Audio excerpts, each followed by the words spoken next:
When we think about the course design process, the first step is not learning outcomes, but the second one is. It's an essential part of the process.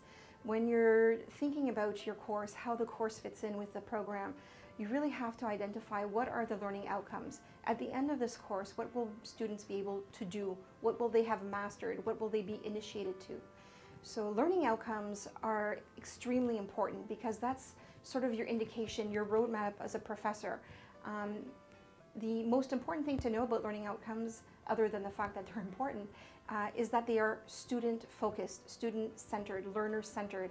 It's not about what you as a professor will do, but what students will be able to do after what you have done.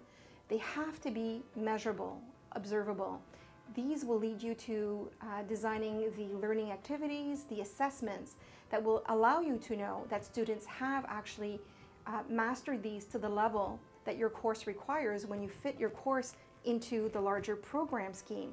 So there has to be a link between your course learning outcomes and the program learning outcomes, because your course is a stepping stone within the larger program. So learning outcomes are essential to any course design process.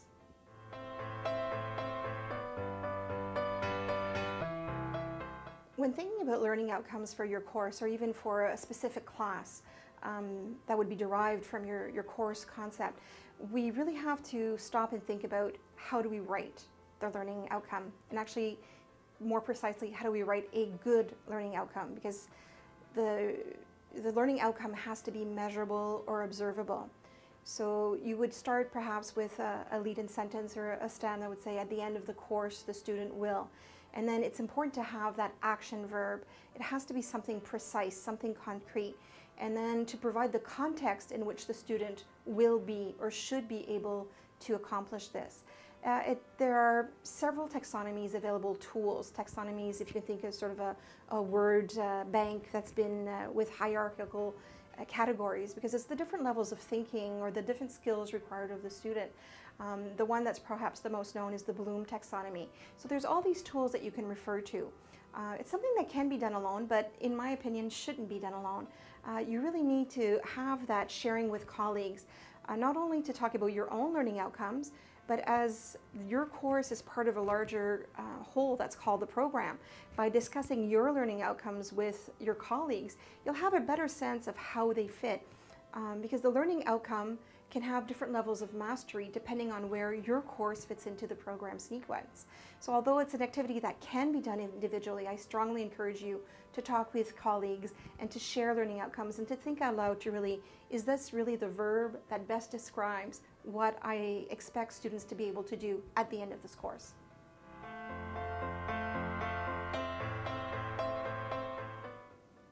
So learning outcomes are part of the course design process.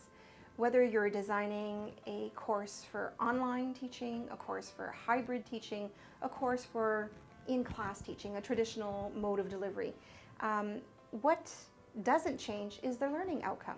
The learning outcome is tied to the essential learnings of that course. It tells you what the student will be able to do at the end of the course. Where the course delivery comes in is to how the professor will address this. So the learning outcome does not change with the course delivery mode. What changes is how the professor will help students reach these learning outcomes at the end of the course.